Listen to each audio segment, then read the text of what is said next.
এরপর আল্লাহ রোজার উদ্দেশ্যের কথা বলেন। উদ্দেশ্য হলো লাআল্লাকুম তাত্তাকুন, যেন তোমরা সবাই নিজেদেরকে রক্ষা করার চেতনা গড়ে তুলতে পারো। সাবধানতা, যত্ন, ভয় বলতে পারেন, কিন্তু ভয় অর্থটা তাকওয়া শব্দের ভালো অনুবাদ নয়। তাই আমি তাকওয়ার ধারণা ব্যাখ্যা করতে কিছু সময় ব্যয় করব। তাকওয়া এসেছে আরবি ওয়াকায়া থেকে। মূল শব্দ হলো ওয়াকা ওয়াকি ওয়াকায়াতান, আর আরবিতে অর্থ রক্ষা করা। যেমন ওয়াকিনা আযাবান নার, আমাদেরকে আগুনের শাস্তি থেকে রক্ষা করুন।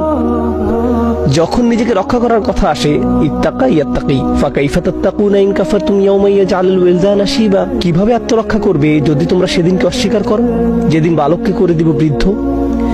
এখানে আত্মরক্ষার ধারণা প্রকাশ পাচ্ছে যখন কেউ আত্মরক্ষা করে, যেমন দরজা বন্ধ করে, জানালা বন্ধ করে, সিকিউরিটি অ্যালার্ম সেট করে, যেটাই করুক, কারণ এখানে সত্যিকারের বিপদের সম্ভাবনা রয়েছে।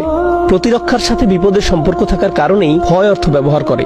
ভয়ের কারণে তুমি যে পদক্ষেপ গ্রহণ করো সেটাই তাকওয়া, ভয় নিজে নয়। এমনও হতে পারে কেউ একজন ভয় পেল কিন্তু বাঁচার জন্য কোনো পদক্ষেপ নিল না, তার তাকওয়া নেই। অন্যদিকে যে ব্যক্তি ভয়ের কারণে দরজা বন্ধ করে, খারাপ এলাকা থেকে বের হয়ে যায়, যেটাই করুক না কেন, এর নাম হলো তাকওয়া। বুঝতে পারছেন? তাহলে নিজের প্রতিরক্ষার জন্য যে পদক্ষেপগুলো নেওয়া হয় তার নামই তাকওয়া। যে কোনো ধরনের সমস্যা থেকে নিজেকে রক্ষা করার জন্য ব্যবস্থা গ্রহণ করার নামই হলো তাকওয়া।